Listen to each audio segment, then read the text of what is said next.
Good evening all of you. आज हम लोग न्यू टॉपिक लेने वाले हैं। उस टॉपिक का नाम है आर्टिकल्स। ठीक है, आर्टिकल्स और टाइप्स ऑफ सेंटेंसेस देखना है और डिटरमाइनर्स देखना है। इस तीनों टॉपिक पे थोड़ा थोड़ा डिस्कस करना है। अब देखते हैं कहाँ तक कर पाते हैं। ठीक है, और वीडियो देखने से पहले आप हमारे चैनल को लाइक और सब्सक्राइब कर दीजिए और शेयर भी कर दीजिएगा। ठीक है, चलते हैं आर्टिकल्स टॉपिक पे। आर्टिकल्स की अगर हम बात करें तो आर्टिकल्स को देखा जाए तो वो आर्टिकल्स 3 तरह का होता है। ठीक है, आर्टिकल्स को अगर डिफाइन कीजिएगा तो वो 3 तरह का होता है। कौन कौन सा होता है उसको देखेंगे। सबसे पहली बात तो आर्टिकल्स की अगर हम बात करते हैं तो ये 2 होता है। यहाँ से मानिएगा 2। एक आपका क्या होता है, डेफिनिट आर्टिकल्स होता है। ठीक है, एक आर्टिकल्स आपका क्या होता है, डेफिनिट आर्टिकल्स होता है। डेफिनिट मतलब आप समझ ही गए होंगे कि डेफिनिट का मतलब होता है निश्चित। मतलब जब किसी चीज की निश्चितता को दिखाना हो तो वहाँ पर डेफिनिट आर्टिकल्स का यूज करेंगे। और एक होता है आपका क्या, इंडेफिनिट आर्टिकल्स। ठीक है, इन सारे चीजों पे हम लोग क्या करने वाले हैं, अभी डिस्कस करने वाले हैं और आराम से। इंडेफिनिट का मतलब होता है अनिश्चित। ठीक है, अनिश्चित मतलब अनिश्चितता को जो दिखाता है उसको इंडेफिनिट बोलते हैं, जो निश्चितता को दिखाता है उसको डेफिनिट बोलते हैं। ठीक है, डेफिनिट में क्या होगा, डेफिनिट का आर्टिकल्स जो है आपका क्या है, द। ठीक है, जब किसी चीज को डेफिनिट वे में बताना होता है तो वहाँ पे द या दी का यूज करते हैं और यहाँ पे आप ए या एन का यूज करते हैं। ये दोनों जो है दोनों के दोनों इंडेफिनिट आर्टिकल्स हैं।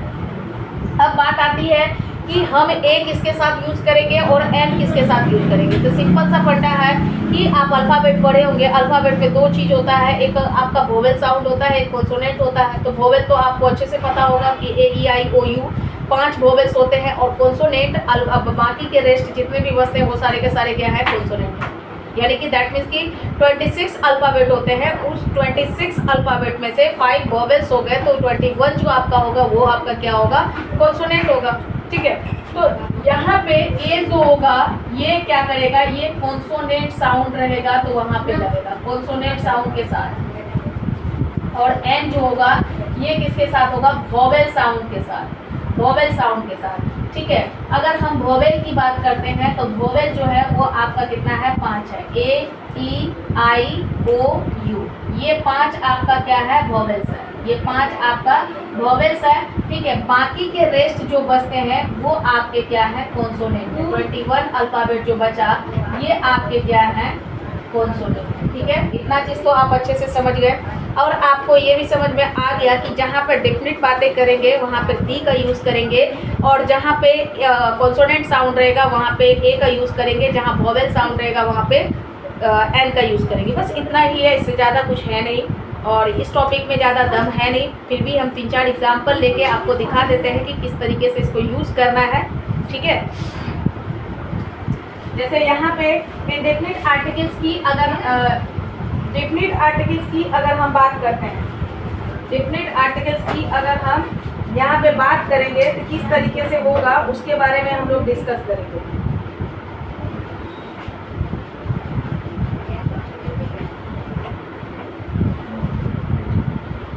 डेफिनिट आर्टिकल्स की अगर हम बात करें, यहाँ से देखेंगे, इसको आप यहाँ से समझिएगा। डेफिनिट आर्टिकल्स डेफिनिट ऑब्जेक्ट के साथ जो होता है, डेफिनिट ऑब्जेक्ट के साथ हम लोग क्या करते हैं, के साथ हम द का यूज करते हैं। द का क्या करते हैं, यूज करते हैं। ठीक है, ये द का यूज करते हैं। ठीक है, डेफिनिट आर्टिकल के साथ। जैसे कि आप एग्जाम्पल में यहाँ पे लेके समझ सकते हैं, I know a doctor. I know a doctor. You are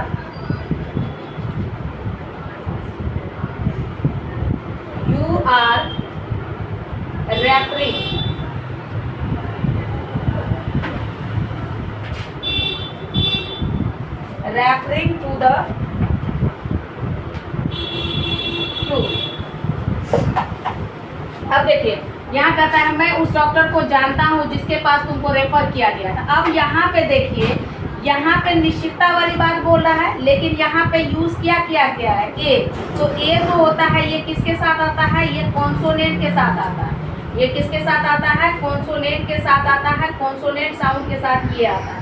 लेकिन यहाँ पे डॉक्टर की बात कर रहा है, ये डेफिनेट वे में कह रहा है कि जिस डॉक्टर के पास तुमको रेफर किया गया उस डॉक्टर को मैं अच्छे से जानता हूँ, ठीक है। तो दैट मीन्स कि वो डेफिनेट है, निश्चितता को दिखा रहा है। जब निश्चितता को दिखाएगा तो यहाँ पे ए नहीं होके आपका क्या होगा, यहाँ पे ए नहीं होके यहाँ हो जाएगा आपका ये ए, यहाँ पे गलत हो जाएगा, यहाँ आपका क्या हो जाएगा द। यही हो गया आपका क्या, डेफिनेट आर्टिकल। यही आपका क्या हो गया, डेफिनेट आर्टिकल। उसके बाद आता है किसी ऑब्जेक्टिव ऑफ क्वालिटी के पहले, ये तो पहला पॉइंट था आपका।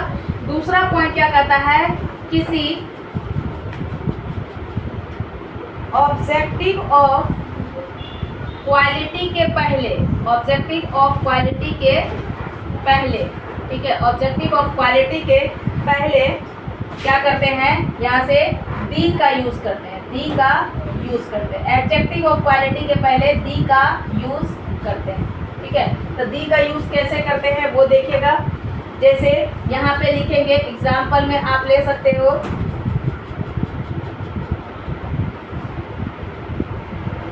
का यूज करते हैं। एक सेकेंड,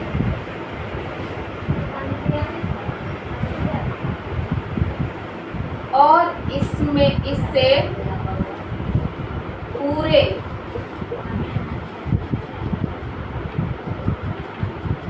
समस्त जाति भर का बोध होता है, जाति भर का बोध होता है, ठीक है। जाति भर का बोध होता है मतलब कि पूरे, जैसे हम कहेंगे यहाँ पे एग्जाम्पल में आप ले सकते हैं, जैसे दी प्रॉपर, ठीक है। क्या बोला, दी प्रॉपर। उसके बाद बोलेगा the number of, the number of, यहाँ से बोला दी नंबर ऑफ। उसके बाद बोलेगा the number of student in this class, the number of student in this class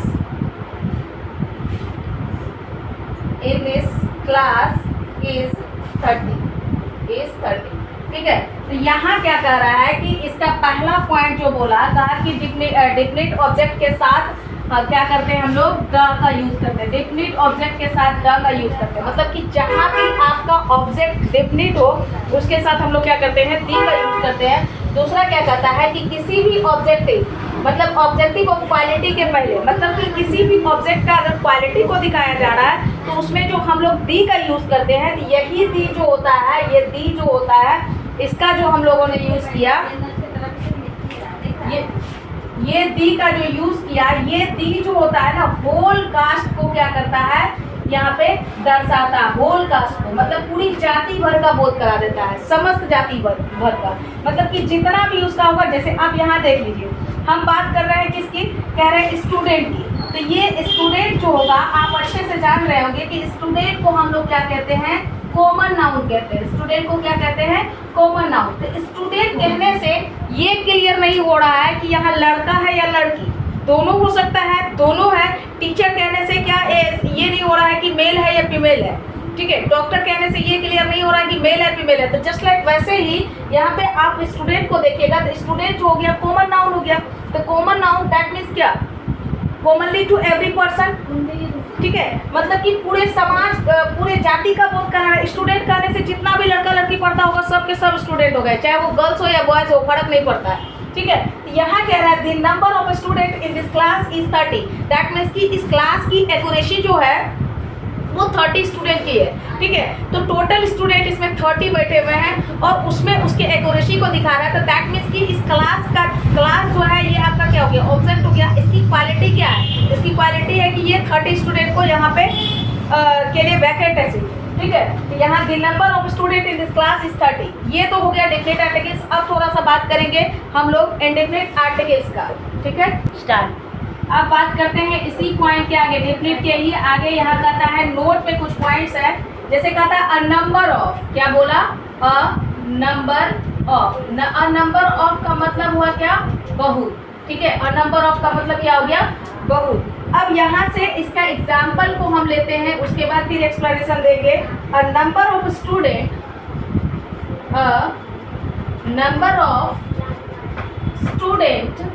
number of students were gathered in the Gandhi Maidan, in the Gandhi मैदान। अब यहाँ से इसको देखना है। अब आप यहाँ पे बताइए, कह रहा है कि अ नंबर ऑफ स्टूडेंट्स, मतलब कि बहुत सारे स्टूडेंट का गैदर्ड मतलब होता है कि एक साथ इकट्ठा होना। गैदर्ड का मतलब होता है इकट्ठा होना। यहाँ से कह सकते हैं इकट्ठा होना। गैदर्ड का मतलब क्या होता है? इकट्ठा होना, ठीक है। तो कहता है कि बहुत सारे स्टूडेंट जो है गांधी मैदान में इकट्ठा हुए। तो इकट्ठा हुए मतलब कि एक जगह जाके जमा हुए हैं, वो एक जगह अपना ग्रुप बना के बैठे हुए हैं। तो ये गांधी मैदान जो है ये आपका क्या है? ये गांधी मैदान जो है आपका, ये डिफिनिट प्लेस है या नहीं है? है। लेकिन ये प्लेस कहाँ पे स्थित है? ये प्लेस आपका पटना में स्थित है। यानी कि जब ये निश्चितता को दिखाता है कि निश्चित तौर पे गांधी मैदान है, और उसी गांधी मैदान में जाके क्या हुए हैं? स्टूडेंट गैदर किए हैं अपना। तो यहाँ पे ये जो दी लगा, तो ये दी जो आपका होगा ये क्या होगा? ये आपका डेफिनेट आर्टिकल्स होगा। अब क्लियर हुआ? ये डेफिनेट आर्टिकल्स होगा। अब इसके आगे कुछ वर्ड्स हैं जिसके बारे में हम लोग चर्चा करेंगे कि किसका कहाँ पे यूज़ होता है। तो देखते हैं। एक होता है, आप पढ़े हैं पहले, नाउन के अंतर्गत बता चुके हैं। एक को हम लोग बोलते हैं क्या? लिटिल, मतलब तो जानते हैं क्या होता है? बहुत ज़्यादा होता है कि थोड़ा होता है? थोड़ा होता है। ये यहाँ से क्या होगा? काउंटेबल। काउंटेबल मतलब कि जिसकी काउंटिंग कर सकते हैं हम लोग, ठीक है। काउंटेबल मीन्स क्या होता है? जिसकी काउंटिंग कर सकते हैं। एक वर्ड होता है आपका फ्यू। फ्यू मतलब होता है थोड़ा। ये आपका क्या होगा? अनकाउंटेबल। याद रखिएगा, आपको बताया गया था कि नाउन में पार्ट्स ऑफ स्पीच में on the basis of counting noun को कितने पार्ट में बांटा गया था? 2 पार्ट में बांटा गया था। एक काउंटेबल, दूसरा अनकाउंटेबल। काउंटेबल दैट मीन्स कि जिसकी हम लोग गिनती कर सकते हैं उसको काउंटेबल बोलते हैं। अनकाउंटेबल जिसकी गिनती हम लोग नहीं कर सकते हैं उसको अनकाउंटेबल बोलते हैं, ठीक है।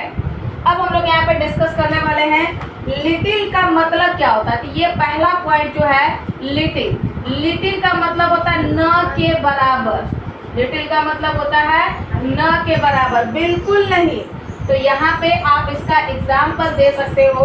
He has little sense of humour. He has little sense of humour, ठीक है। दूसरा पॉइंट यहाँ पे फ्यू। इसका फ्यू का मतलब भी होता है न के बराबर। इसका भी मीनिंग वही है, न के बराबर, न के बराबर, ठीक है। यहाँ पे क्या कहेंगे? I have few pens. I have few pens, ठीक है। I have few pens. दूसरा पॉइंट अ लिटिल। दूसरा पॉइंट क्या है? अ लिटिल, ठीक है। अ लिटिल मतलब होता है थोड़ा कुछ। क्या बोला? थोड़ा कुछ, ठीक है। थोड़ा कुछ जिसका महत्व हो। थोड़ा कुछ जिसका महत्व हो, यानी कि जिसका इम्पोर्टेंस हो, ठीक है। एग्जाम्पल में अगर हम लोग लेते हैं तो हो जाएगा he has a little sense of humour. He has a little sense of humour, ठीक है। दूसरा अ फ्यू का मतलब होता है थोड़ा कुछ जिसका महत्व। अ फ्यू का मतलब होता है थोड़ा कुछ जिसका महत्व हो, ठीक है। थोड़ा कुछ जिसका महत्व हो। I have a few pens. इसका एग्जाम्पल क्या हो जाएगा? I have a few pens. अब यहाँ देखिएगा, ऑलरेडी इसके पहले अ लगा है, इसीलिए यहाँ पे अ लगा। तीसरा आपका है द लिटिल। तीसरा आपका क्या है? The little. द लिटिल का मतलब होता है जो थोड़ा। द का मतलब क्या? द लिटिल का मतलब जो थोड़ा, ठीक है, जो थोड़ा। अब इसके एग्जाम्पल्स को देखते हैं, इसके एग्जाम्पल्स को यहाँ पे देखते हैं। The little sense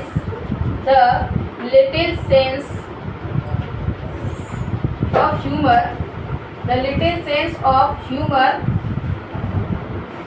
he had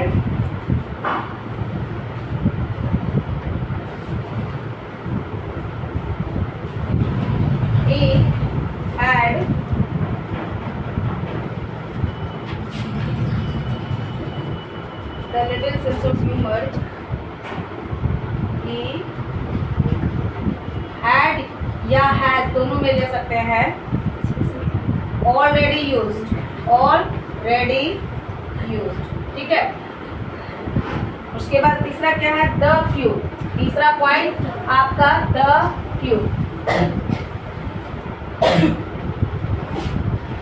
जो थोड़ा, ठीक है, जो थोड़ा। The few pens I had, the few pens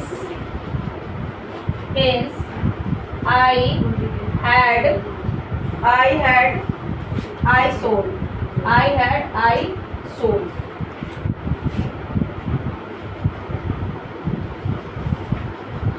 एक सेकेंड, he had, यहाँ लिखेगा he has already used, अब इसका हमको यहाँ पे समझना है, देखना है कि कैसे कैसे इसका यूज हुआ है। पहली बात यहाँ पे आप इसको नोटिस कर सकते हैं कि इसका पॉइंट देखिए, वर्ड का कोई बहुत ज़्यादा बड़ा मीनिंग इसका नहीं है, नहीं के बराबर, देखने में छोटा लग रहा है बट ये बहुत बड़ा काम करता है। अगर कंपटीशन में आप कंपटीशन की तैयारी कर रहे हैं तो किसी भी सेक्टर में, जैसे बैंकिंग सेक्टर हो, एसएससी हो, रेलवे हो, किसी में भी आप जाएंगे तो वहाँ पे भी आपको देखिएगा कॉमन ईयर के अंतर्गत ये सब वर्ड जो होता है ना, बहुत ज़्यादातर क्वेश्चन गलत कर देता है, सिर्फ यही सब वर्ड। इसीलिए इन चीज़ों पे ध्यान रखना है कि कैसे क्या करना है, नहीं करना है, उन सारे चीज़ों पे हम लोग को डिस्कस करना है। इसीलिए हम बायलिंगुअल लेके चल रहे हैं। बायलिंगुअल दैट मीन्स क्या, फुल्ली इंग्लिश टू इंग्लिश लेके नहीं चल रहे हैं, इंग्लिश भी है हिंदी भी है। कुछ बच्चे इंग्लिश समझ पाएंगे, कुछ बच्चे हिंदी समझ पाएंगे। अब जिसको जिस तरीके से समझ में आएगा वो समझे वहाँ पे, ठीक है। और उसके बाद फिर फुल्ली इंग्लिश क्लासेस भी आएंगे। अभी फिलहाल बायलिंगुअल लैंग्वेज में हम लोग पढ़ रहे हैं, उसके बाद फिर आगे हम लोग देखेंगे। तो यहाँ कहता है लिटिल, लिटिल कह रहा है तो क्या कह रहा है लिटिल में, ये लिटिल जो है आपका कह रहा है काउंटेबल है। काउंटेबल मतलब जिसकी गिनती कर सकते हैं, यहाँ से कह सकते हैं जिसकी गिनती होती है। और अनकाउंटेबल का मतलब होता है इसकी गिनती, जिसकी गिनती नहीं होती है, जिसकी गिनती नहीं की जा सकती है, नहीं की जा सकती है, ठीक है, जिसकी गिनती नहीं की जा सकती। अब देखिए कह रहा है लिटिल, लिटिल मीन्स होता है कि नॉर्मली इंसान जो होता है, नॉर्मली इंसान लिटिल का मतलब समझता है न के बराबर, ठीक है, न के बराबर, मतलब लिटिल मतलब समझता है थोड़ा, जबकि होता है न के बराबर, मतलब कि उसका सेंस ऑफ ह्यूमर जब आता है कि मतलब नहीं के बराबर, है ही नहीं, ठीक है। चाहे आप लिटिल वर्ड को ले लो या फ्यू वर्ड को ले लो, दोनों का सेंस वही कहता है, मतलब है ही नहीं। ऐसा लग रहा है कॉमन सेंस काम ही नहीं कर रहा है, कहाँ कब कैसे क्या करना है नहीं करना है कोई मतलब नहीं है उससे, ठीक है। तो ये जो यहाँ लिटिल और फ्यू है, ये कहता है ना के बराबर, तो यहाँ कहता है he has little sense of humour, मतलब कि क्या कर रहा है, उसके पास थोड़ी सी भी सेंस ऑफ ह्यूमर नहीं है कि किस तरह से बिहेव करना है, कैसे क्या करना है नहीं करना है। तो यहाँ कहता है he has little sense of humour, ये हो गया। वहीं पे फ्यू में क्या कहता है कि फ्यू का मतलब यहाँ पे बता रहा है ना के बराबर, तो कहता है आई हैव फ्यू पेन्स, मतलब मेरे पास नहीं के बराबर पेन है, मतलब मेरे पास पेन है ही नहीं। ये डायरेक्ट वे में नहीं बोल के क्या कह रहा है, आई हैव फ्यू पेन्स, ये नहीं कह रहा है आई हैव नो पेन्स, कह रहा आई हैव फ्यू पेन्स, ना के बराबर।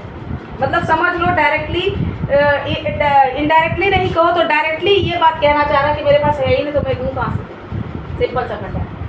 दूसरा कहा अ लिटिल, तो थोड़ा कुछ जिसका महत्व, मतलब अगर आपके पास 10 चीज़ें हैं तो 10 चीज़ों में से मान लीजिए कि पूरा तो इम्पोर्टेंट नहीं होगा, लेकिन 1-2 चीज़ें जो होगी जो आपके लिए बहुत ज़्यादा इम्पोर्टेंट रखता होगा, तो उसमें से आप क्या कर रहे हैं, अ लिटिल, मतलब कि मेरे पास जो भी चीज़ें हैं उनमें से कुछ चीज़ें जो है जिसकी की इम्पोर्टेंस मेरे लाइफ में है। तो वही कह रहा है he has a little sense of humour, he has a little sense of humour, ठीक है। फिर कह रहा है द लिटिल का मतलब होता है जो थोड़ा, ठीक है।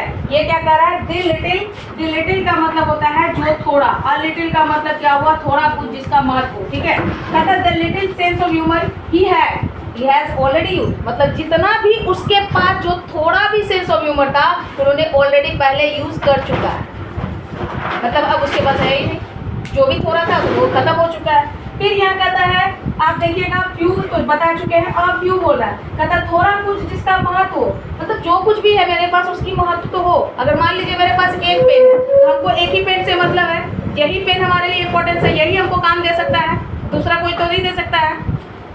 तो कहता है I have a few pens. फिर कहता है द फ्यू, यहाँ द फ्यू का मतलब क्या होता है, जो थोड़ा, मतलब जो भी थोड़ा है उसकी इंपॉर्टेंस मेरे लाइफ में है, तो कहेंगे the few pens I had, जो मेरे पास था, आई सोल्ड, मैंने बेच दिया, ठीक है। तो आर्टिकल्स में डेफिनेट आर्टिकल्स को आज हम लेके चले हैं, कुछ रूल्स पता है, कुछ रूल्स अभी बाकी हैं, नेक्स्ट क्लास में कल हम लोग देखेंगे डेफिनेट आर्टिकल्स का। और उसके बाद आप जो भी हमारे वीडियो देख रहे हैं, अगर उनमें से किसी को भी कोई परेशानी हो तो कमेंट के थ्रू आप हमें बता सकते हैं, और उसके बाद आप हमारे चैनल को लाइक, सब्सक्राइब और शेयर कर दें। Thank you.